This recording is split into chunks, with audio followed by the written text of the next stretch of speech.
Hi everyone, I'm sorry for the camera problems, but it is my pleasure to introduce you to Ismael Robles, who is the last invited speaker of the of this conference, and I'm feeling really happy of introducing him. Ismael is a Currently, he's a professor in the Department of Applied Mathematics and Systems at UAM Cojimalpa, the university I work. But I have known Ismael for several years, and he is quite an interesting person.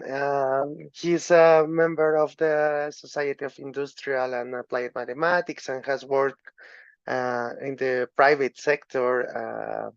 In Mexican and US based companies for 10 years as software consultant, tech lead, technical interviewer, and as a software trainer. And his research interests are in graph theory and computational complexity, and somewhere between the computer and the graph theory and mathematics. So it is my pleasure, Ismael. Thank you very much for accepting the invitation, and I give you the word. Thanks, Julian. Thanks for so warm and welcoming words. Let me start sharing my screen so I can show you my slides. Okay.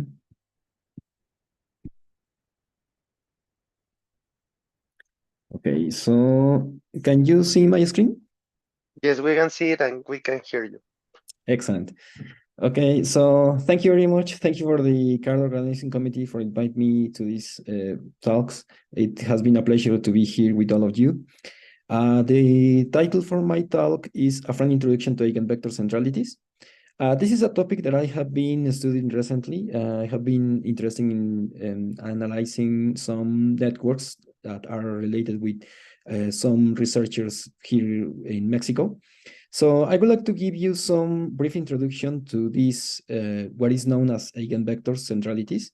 And in order to do that, first we need to talk about some clarification related with network analysis. Network analysis is a field that uses graph theory to try to understand social networks. And since this field started in as a field as some research work in the socially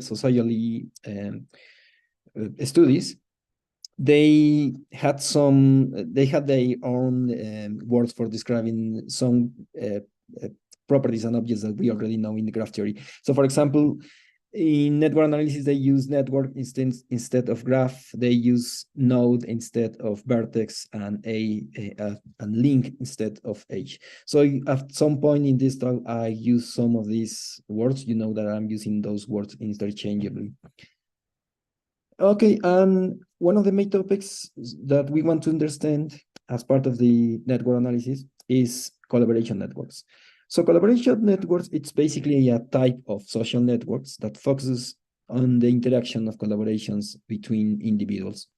So the idea is pretty simple. It's basically we use a directed simple graph to represent this kind of network, this kind of graph.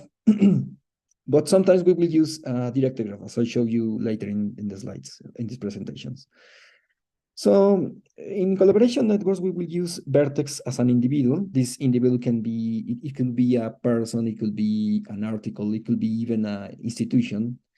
And we are going to draw an edge between these two individuals, between these two vertices, if these two individuals have worked in a joint collaboration. So for example, we can start talking about quartership networks.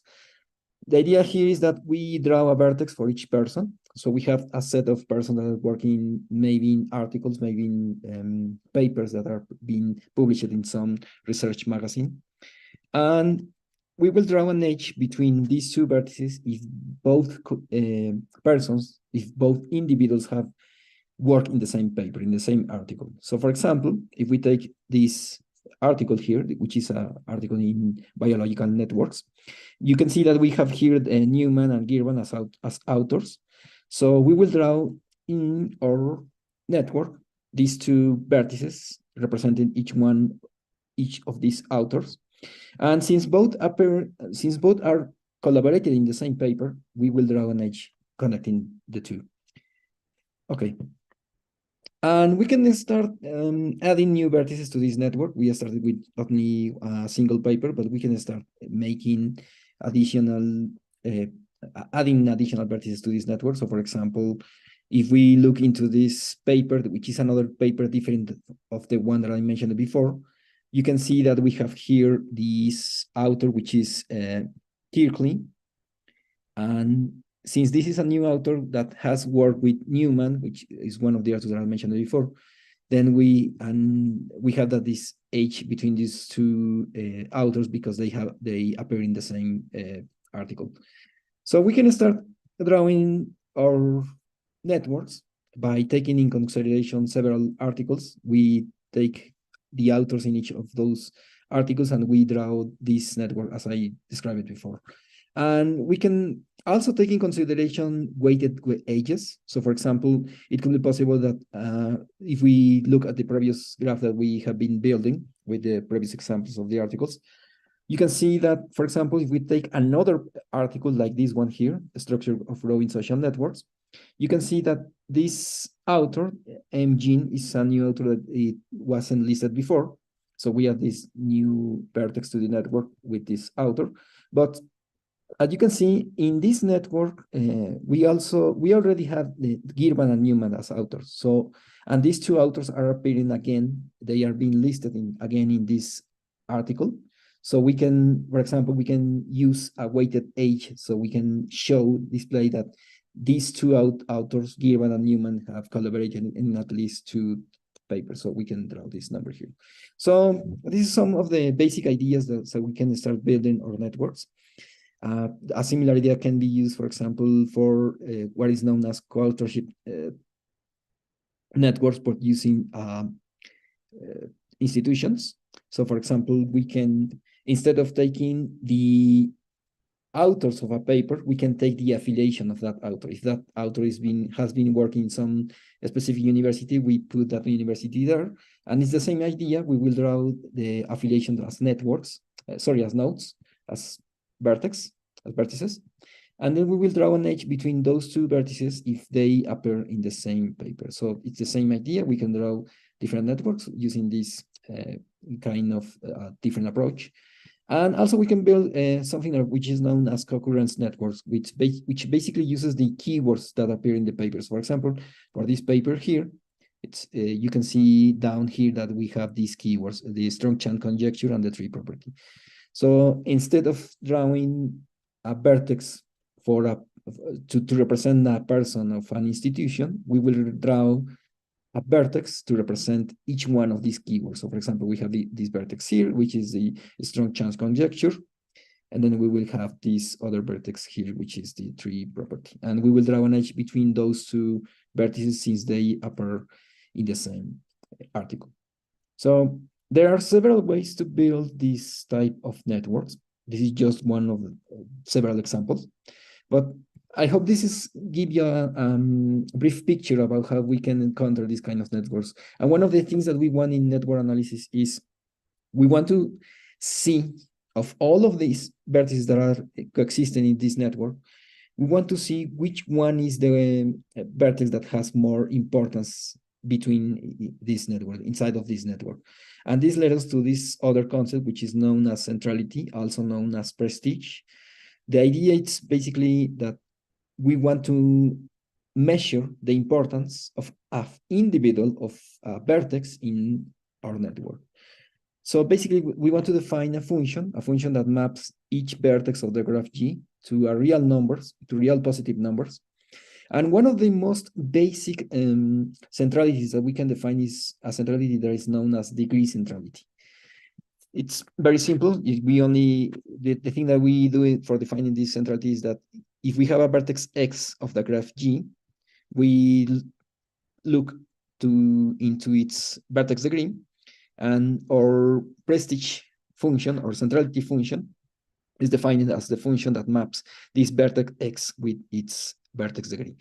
So we can take this function as our initial approach to try to understand which vertex is the most important in the network, and we can start computing, for example, these values. So if we have this network here, it's easy to see that, for example, for this vertex A that is listed here in the top, its prestige is given by the value 1. And similarly, we have the vertex B, its prestige is 3, and so on. We can compute for all these vertices, and we can see that all of these vertices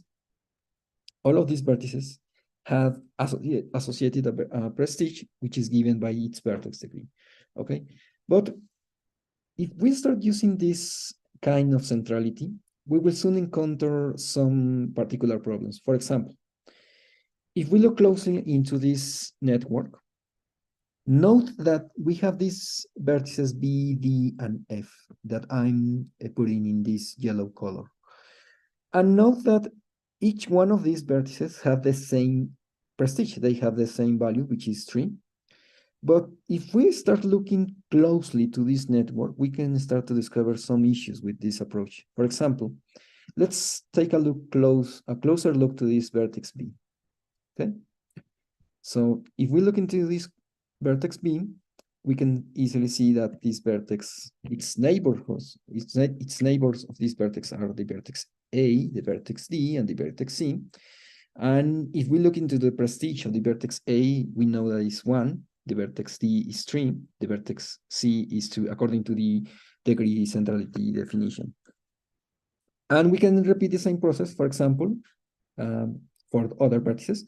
Just let me make here some small remark, but note that this vertex B, if we sum the values of its prestige, which are 1, 3, and 2, we obtain this value 6. And if we look closely to this other vertex here, this vertex D, you can see that, again, this vertex D has these neighbors B and F and E, and we can compute again, we can obtain the prestige that we previously computed. So we have these values here. And then if we sum the prestiges of this vertex D, we can see that this value in this case is 8. So what I want to show you with this example is that by using this simple definition of degree centrality, we have the case of two vertices, which is the vertex B and the vertex D. They have the same importance according to the degree centrality. But if you look closely, you will see that the vertex D is connected to vertices in the graph that have more importance than the vertices, that the neighborhoods that are part of the vertex B. So we want some a more complex ideas so we can try to compute this importance of each vertex. We want to take in consideration that some persons, some individuals are connected with some other individuals, and those other individuals, in turn, they have also a high importance in the network. So we're wanting to take in consideration the neighbors of a vertex. And we can repeat this process iteratively. So this leads us to another topic, which is the eigenvector centrality, also known as Bonacic centrality.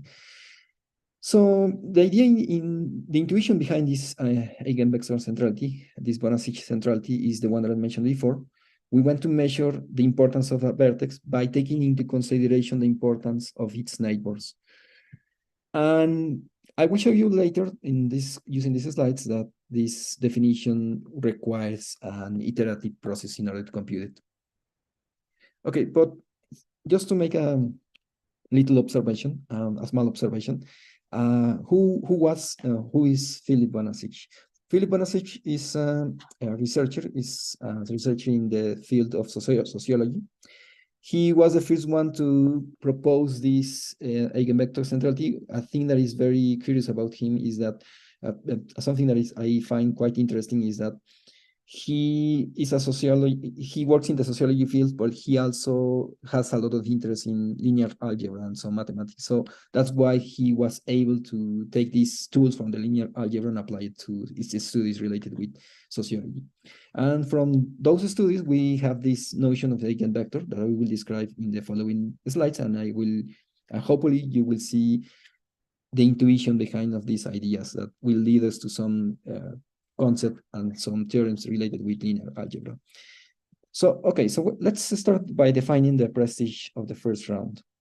So the prestige of the first round the idea is that we are going to define this function, the prestige one of this vertex X. And basically we are going to sum the degrees of for each one of the neighbors of this vertex X. This symbol represents the neighborhood of the vertex X. So we're basically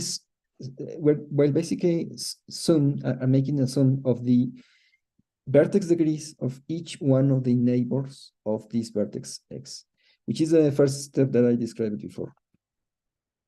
And this prestige of the first round, we're going to use it to compute these values for each one of these vertices. So I have already shown you how to compute this prestige by the example that we reviewed just a couple of minutes ago. And for example, just to make this point very clear, if we take, for example, this vertex B, we can compute the prestige of the first round by simply taking the degrees of each one of its neighbors, as you can see here, and we obtain this prestige B, which is this value of 6. And we can repeat this process for each one of the vertices in this graph, and we will obtain the prestige of the first round. For each one of these vertices, I'm putting this value next to each vertex. And then once we have this first round prestige, we can start computing what is known as the second prestige. But before that, I would like to show you another observation here. As you can see, we have already computed this prestige of the first round, and this table here shows you the adjacency matrix of this graph. So for example, you can see easily that, for example, this vertex A is connected to the vertex B. So that's why we are putting an 1 here, okay? And let me just activate here my trusty open board tool, so I can show you just a quick observation. But if you look close into how we compute, how we have been able to compute all of these prestiges, you can see that basically the thing that we are doing here is that we are taking this adjacency matrix and we are multiplying this adjacency matrix. Let me activate my pen. Okay, let me return here. Oops. Okay. So we are basically multiplying this adjacency matrix here by this vertex of, by this vector of which has entries. Each one of these entries is only ones, of only the value 1. And for example, you can see that if we want to compute this prestige of this vertex B, we're basically multiplying this vector here for this column, and we are obtaining, let me move this a little bit to the left. Okay. Here. And you can see that by multiplying this matrix with this vector, we are obtaining the entry that is associated with the vertex B, which is this value of 3 here. And this other value of 1 for the prestige of the vertex 1 for the vertex A is this value 1 here. So basically, we are doing a multiplication of matrix with the vector 1 with the adjacency matrix to compute the first round prestige. And this idea will come later, as we will see when we want to compute other prestiges that are defined as in a iterative process. Okay, so let me return to my presentation here. Okay.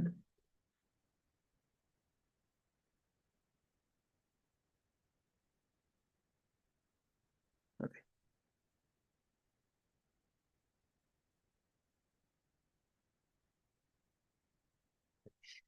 So we have computed the first round prestige. We have already noted that we are basically doing this multiplication of a matrix with a vector to obtain the prestige of the first round.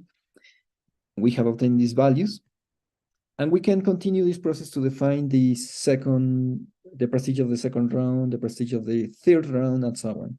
So in generally, we are going to use, basically, as you can see, we are using this formula, the prestige of, sorry, there is a value missing here. This should be the index I plus 1.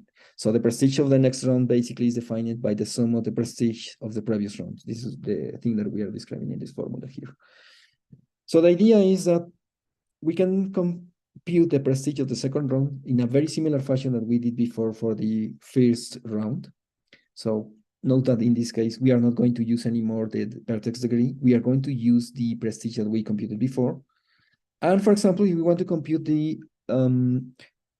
the prestige of the second round for this vertex A, which has these neighbors D and F, you can see that the neighbors of the of E are D and F, so therefore we have that the prestige of the second round for this vertex E is given by 3 plus 3, which is 6. And we can repeat this process for the other vertices, so we can obtain again another round of second round prestiges, which are described in this picture here. And again, note that we are repeating the same process that I showed you before. We are basically, in order to obtain the value for a prestige of a vertex, basically the thing that we are doing is we are multiplying the adjacency matrix of this graph by the vector given that we obtained in the previous prestige computation. And that result, which is another vector, describes the values of each one of these vertices. So this is an important observation because this leads us to to the necessity to use some results from the linear algebra. Okay, so we already show you, I have already shown you this. So let's continue now with to start noting some patterns here.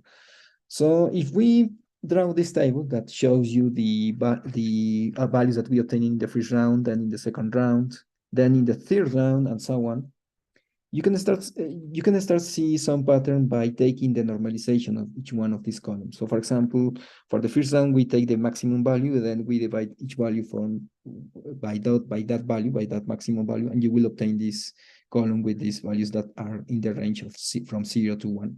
Similarly to the second round prestige and so on. And you will see that if you continue this process of computing several iterations of prestiges, you will obtain basically a vector that it will tend to go to these values displayed here. So a question that arises from taking in consideration these observations is, what is this value that is standing when we are computing several prestige rounds? Which is the value that represents which is one of these entries in this vector? And we will see that basically by using some beautiful results from linear algebra, we can conclude that this vector that is tending this iteration process, it's basically an eigenvector from the adjacency matrix, but it is a very special eigenvector. Okay, so let's just, in order to try to understand better that part, let's try to discuss something related with linear algebra, and particular with eigenvalue and eigenvectors. So okay, just for a brief, so you can have a brief recall of what is this, what are those concepts. If we have a adjacency matrix A, a square adjacency matrix, n times n, and if we have a vector x, which is in Cn, where C is the set of complex numbers. And if we have the property that by multiplying the adjacency matrix A with X give us the same vector that results by multiplying this vector X by some scalar lambda, then we will say that this scalar lambda is an eigenvalue and this vector X is an eigenvector. And this will lead us to another result. We also need to take into consideration the definition of orthonormal basis of Rn. This is a definition very well known in linear algebra, but I'm just mentioning this, so we are all in the same context. But the definition of our orthonormal basis is that if we have a set of vertices U1 up to UN, and this, sorry, I said vertices and I wanted to say vectors. So we have a set of vectors U1 to UN. These vectors are part of Rn. And we have this property that if we apply the dot product between each pair of these vectors, and if we have the property that by applying this dot product between each pair of these vectors, if we obtain the value 0 only when those vectors are different, and if we have that given any vector in Rn, we can exist a constant C1 to Cn, then if we have that this vector B can express as a linear combination of these vectors U1 multiplied by this scalar C1, then we will say that this set of vertices form an orthonormal basis of Rn. And since we have already mentioned this concept of eigenvectors and eigenvalues, it is also possible some matrices have this nice property that some of these matrices will have eigenvectors that are also eigenbases, as I mentioned before. And there is another concept that we need in order to understand how all of these processes of eigenvectors are related with the eigenvector centrality. But there is another definition, which is the primitive matrix. Basically, a primitive matrix is a matrix where it's a square matrix, but we will say that this matrix is primitive if we have a number, t, such that if we take the power of this matrix to this number t, we will obtain at some point at this power t, we will obtain a matrix that has each one of its entries is a positive number. So for example, here we have this matrix M. You can see that this matrix has some entries that are 0. But if we take the multiplication of M by M, we will obtain M squared. And if we take again M squared by M, we will obtain M to the 3. And you can see here that at this point, each entry of this matrix is a positive number. We don't have any zeros anymore. So this is an important property, and all of this information will lead us to first to the spectral theorem. This is a very well-known theorem of linear algebra. And this theorem states that if we have a symmetric matrix, for example, as you know, any adjacency matrix of a simple directed graph is symmetric.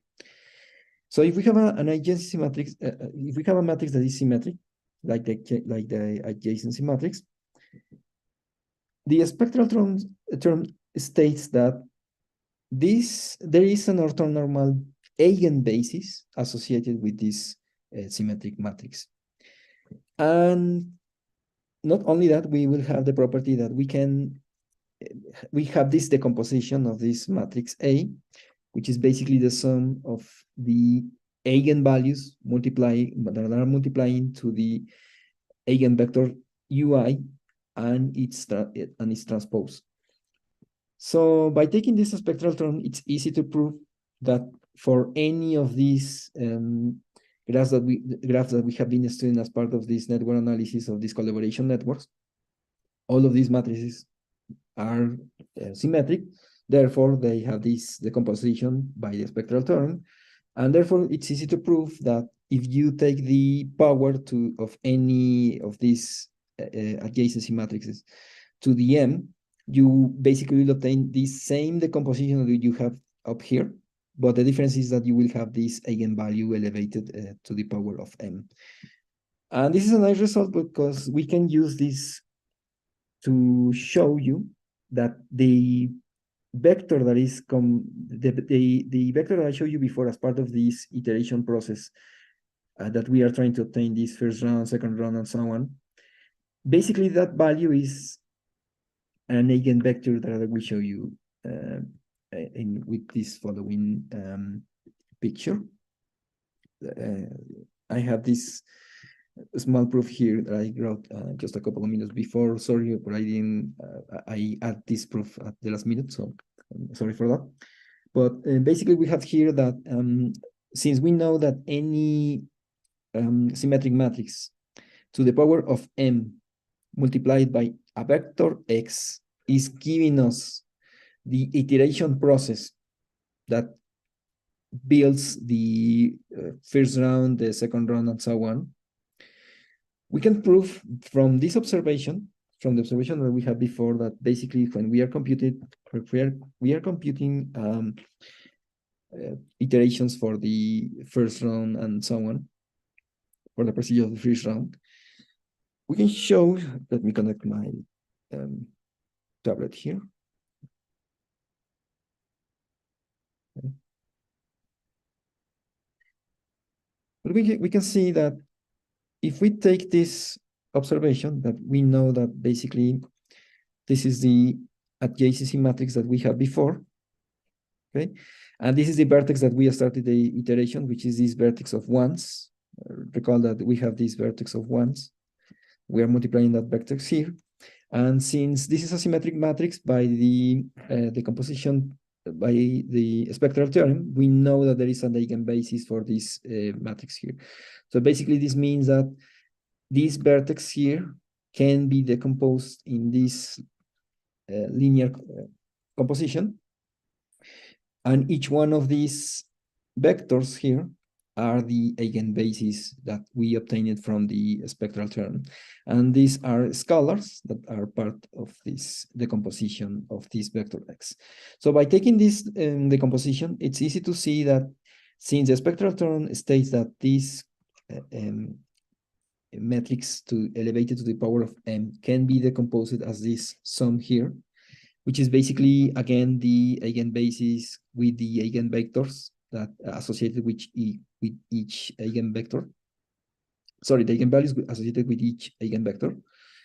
Then it's easy to see that when we make this, when we will perform this multiplication, we will obtain that each one of these values, for example, C1, B1, will be multiplied by this value here, and this C2 will be multiplied by this value here.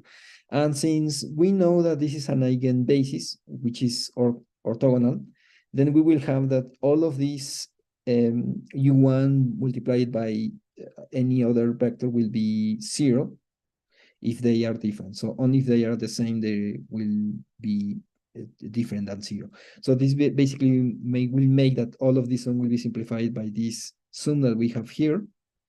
And from here, it's easy to see that we can take some factorization, for example, of this lambda 1 m eigenvalue. So if we factorize this lambda 1 value, we can obtain this another expression here, down here. And you can see that we have lambda 2 divided by lambda 1, lambda n divided by lambda 1, and so on. So the idea of doing this process here is that we want to make this iteration tend to infinity. So if m tends to infinity, we want to see what will happen with all of this value. So, and that's why we need that the adjacency matrix, we need another property that it has to satisfy in order to simplify this expression here. So I'm going to return to the slides so I can show you a little more about that. And this leads us to another beautiful theorem of linear algebra, which is the Ferron-Frobenius theorem. And the idea is quite magical. This is a very beautiful theorem, but the idea is basically that you take any non-negative primitive matrix. Recall that I have mentioned it before, what is the definition of a primitive matrix.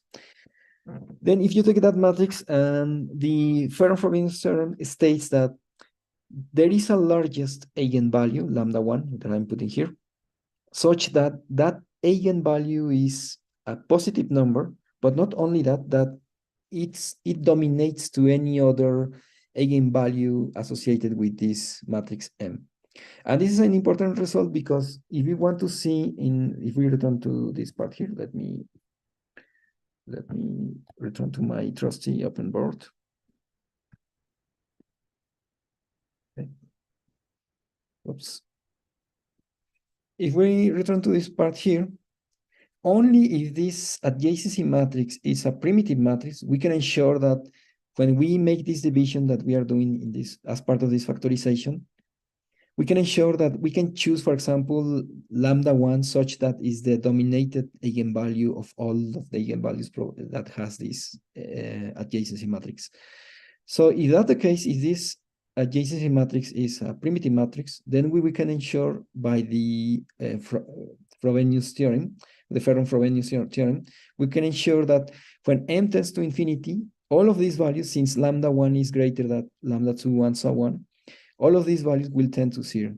So we can remove these terms here, and when m tends to infinity, this basically means that when we are iterating an infinite number of prestiges, the value that we are going to obtain is given by lambda 1 m multiplied by c1 u1. And you can see here that this value is, well, let me write this a little better. This is the vector u1. And this is a constant C1. Okay, so we have this. So this is basically scalars that are multiplying a vector u1. And from here you can see that basically the value that we are obtaining as a result of the prestige of this iterative process to compute prestiges in the first round and the second round and so on. When we repeat this process indefinitely, we will obtain a value that is proportional to eigenvector. And it is not any eigenvector, it's the eigenvector u1, which is associated with the eigenvalue lambda 1, which is the eigenvalue that is stated, that is defined, that is provided by the Ferron-Frobenius theorem. So by taking all of this observation, we can conclude, basically, let me return to the slides.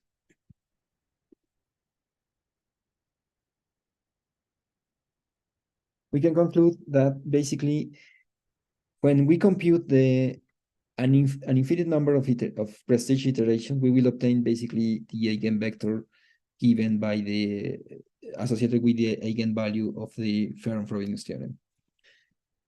Okay. So this is a very interesting result that is known as part of this, all of this, what is known as eigenvector centrality. It's easy to generalize. Oh, sorry, I'm stepping keys here. It's easy to generalize these results to directed graphs. The only issue is that in directed graphs, we need to provide another condition, which is that the adjacency matrix has to be aperiodic. And there are other issues that will take us to this other section that I want to describe briefly, which is some problems that are related with eigenvector centrality if we use this centrality with directed graphs. So in a directed graphs, we can compute the eigenvector centrality by doing some small fixes, but we can basically use the same idea of having prestige of several rounds. And again, we will have the first round prestige and so on. And we are using the same idea, but in this case, for the directed graph, we are using the in-grade of each of the neighborhoods of a vertex. And for example, if we take in consideration this graph here, and if we want to compute, for example, the first round prestige of the vertex F, you can see that the in-neighbors of this vertex F are D and F. So by computing this in-grade of each one of these vertex E and D, we will obtain these values, and we will obtain that the prestige of F can be computed, is computed as 2. And we can repeat this process again for all the other vertices in this graph. Let me just quickly show you the final result, which is this graph here. And we can start to repeat the same process that I showed you before with the case of the undirected graphs. But in this case, we will see some problem here. If we start to compute the second round prestige and the third prestige and so on, and let me show you this table so you can see more clearly this idea. But you will see that the first round, we will obtain these values. For the second round, we will obtain these other values. But note that in each round, we are obtaining more zeros than before. So in the end, by taking the fifth round, the prestige in the fifth round, we will obtain a vector of zeros. So we are basically obtaining that all of the centrality given by this eigenvector measured with directed graphs in this case is all zeros. So that's not a usable value. Obviously, this graph has some meaning. Obviously, this graph, each one of these vertices have some importance in the network, but using the definition that we used before of centrality is not working very well with this in this case. So in order to fix this definition, it's for directed graphs, this will lead us to another kind of eigenvector centrality, which is known as page rank centrality. This is in fact the same centrality that was proposed as the core of the algorithm that uses Google. Currently, Google uses a more, even more complex centrality. Nobody knows exactly which is how that algorithm works, but we know that at the beginning, when Google started, it was using this page rank centrality. And basically, the idea is that we want to avoid these cases when we are producing zeros as part of the centrality in a network. So we can fix this formula by adding some small trick here. It's a simple trick. We are only adding some additional value here, a small value, which is known as alpha.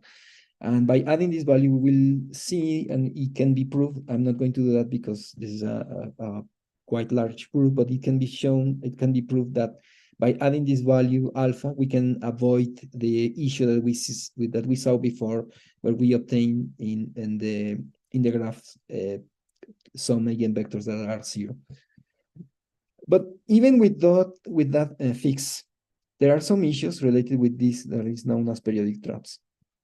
So, for example, we could have some cycle in this directed graph, and if that's the case, basically, if we have a directed graph that is not strongly connected, it can be shown that there is, even with this fix that I showed you before, there will be other issues. So, for example, and in these periodic traps, we will see that if we compute the prestige again using the iterative process, we will see that, as you can see here, we started with the vertex B, we obtaining this value of 0.9, then we will obtain in 0.99, and then we obtaining 0.94. So we are seeing some kind of oscillation. We are seeing that the values are going down, then are going up, then are going down again. So this is known as a periodic trap.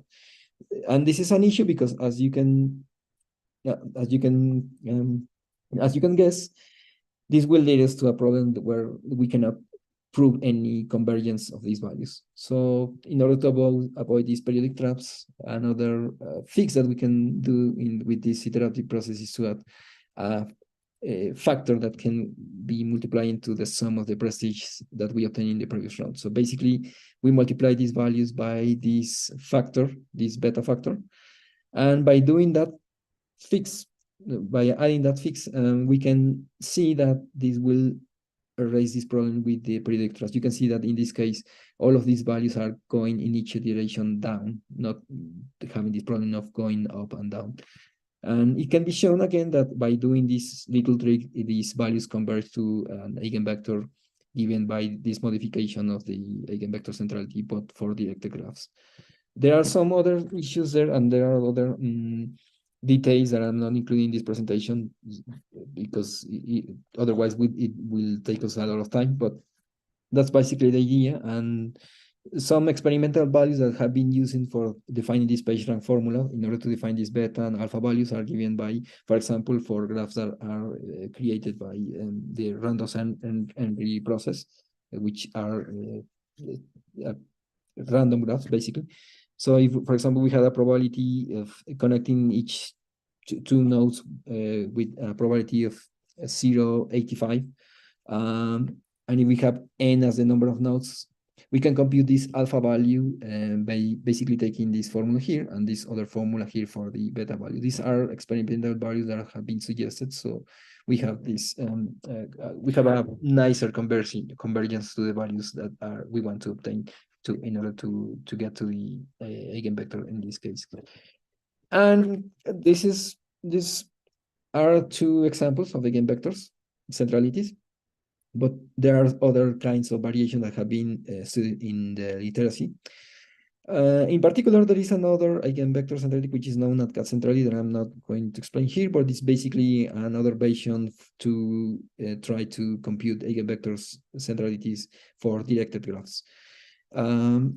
So basically, this is a very brief summary of all of these eigenvector centralities. I hope you can find these concepts interesting, and maybe there is some issue there that you can try to apply to the studies on social networks.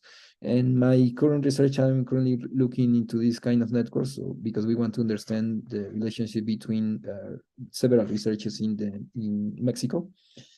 But we are using several centralities. In one of those centralities, this type, in order to have a better understanding of these networks.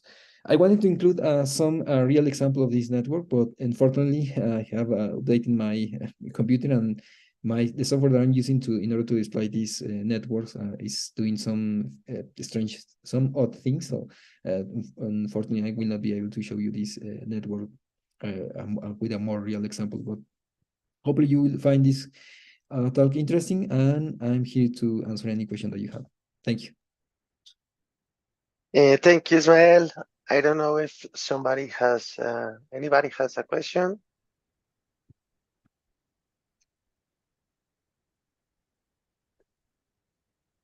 Well, I have a question. When you define the centrality in general, or in this time, the eigenvector centrality, you talk about this eigenvector centrality of a vertex, but I don't know if it has been studied. What happens when you consider a subset of some cardinality of vertices, like if you do an homomorphism. I don't know if it's the same behavior if you do an homomorphism identifying this subset of vertices and then compute the centrality, or if it has been studied or something like that. Like instead of defining the centrality of a vertex, the centrality of a subset of vertices. Yes, this has been studied as part of something more general, which is known as algebraic centrality. Unfortunately, I didn't put the reference here, but there is a very nice book that you can check. It's known. Its title is Algebraic Centrality, if I recall correctly.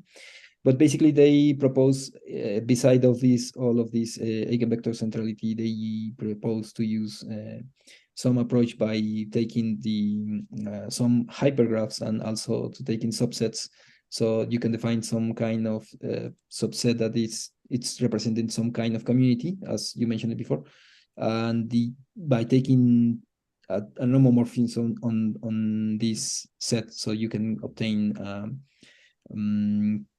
a prestige associated with the set and not with the vertex. Oh, nice. Thank you, Ismael. I don't know if somebody has another question. Yes, I have a question. Sure. Yes, Rita. Yeah, okay, it's a question and it's suggestion, maybe some direction, I don't know. Okay.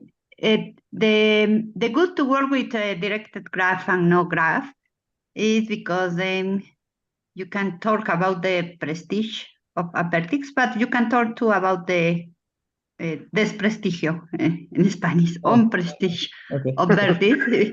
Yeah. And so I don't know if you consider this. I think would be interesting to see the difference when you consider these two options, and maybe it's possible to define some parameter that consider these two for the case of oriented graph. I don't know if I explained my Yes. my Thanks. question. That's a really nice suggestions. Yeah, I haven't thought in that, but I think that it could be useful, for example, to establish some kind of relationship between the prestige and, as you mentioned, the own prestige of some person, the unimportance of a person in the network. So maybe there is some interesting properties that can be studied there. So thank you for that. Okay, thank you. We will be in contact. Sure. My pleasure. Okay, I don't know if someone else has another question.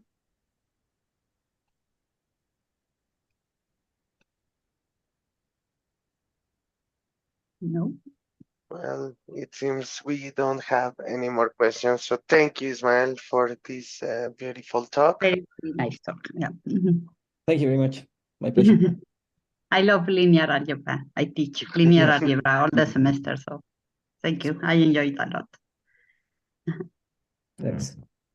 Okay, so I think it's time to say goodbye. I don't know if somebody of the organizer committee, like our invited speaker or our participant, I don't know if somebody like to say something. No, Magda. I would like to say thanks to all of our invited speakers for the valuable talks.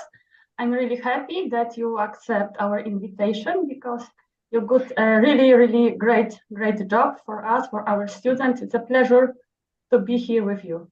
Thanks a lot. Thank you, Magda. Magda? And I'm really happy also that we continue this tradition of CaRT. And I also want to say thank you to the speakers and to the participants. And I hope to see every of you the next year. Thank you, Magda. Nait or Julian? Me, I would also join in giving thanks to our participants, our invited speakers, and our all the people that made a contributed work. They were also really fine works and posters and videos on this card. So I hope we can see everybody in 2024. Thank you, Julian. Nait? Now, I thanks for all speakers because your job and your talks, it's very beautiful and nice. And the poster is the same. And I recommend that you try to invite more participate for this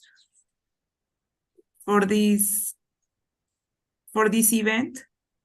Thanks for all. Okay, so thank you very much to all. I would like to say again, thanks to our invited speaker and the other participants with video talks and poster, and of course all the public that were with us. And we like that you invite to see the transmissions in YouTube.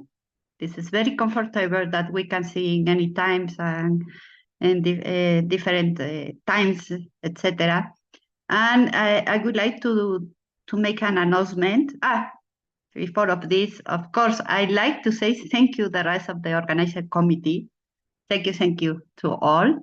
And I would like to make an announcement, which is a surprise for the rest of the organizing committee too. And this surprise is that the next year we have our 10th anniversary. So I think that we will have a very special card next year. I hope that we will have a trip for around all the work in 4 days or 5 days, maybe for the next times. So we hope see you, all of you, next time with our big party for this project that started almost 10 years ago, and very how to say, was a dream, yes, very small dream between Poland and Mexico, but now we can have with the rest of the world. So thank you very much, everybody. I don't know if somebody like to say something more. Just add, because there were questions, that don't worry, we will send you very soon the confirmations. Yes. So don't worry, you will receive the confirmation. Okay, so thank you very much and see you next year. Bye. Thanks to all.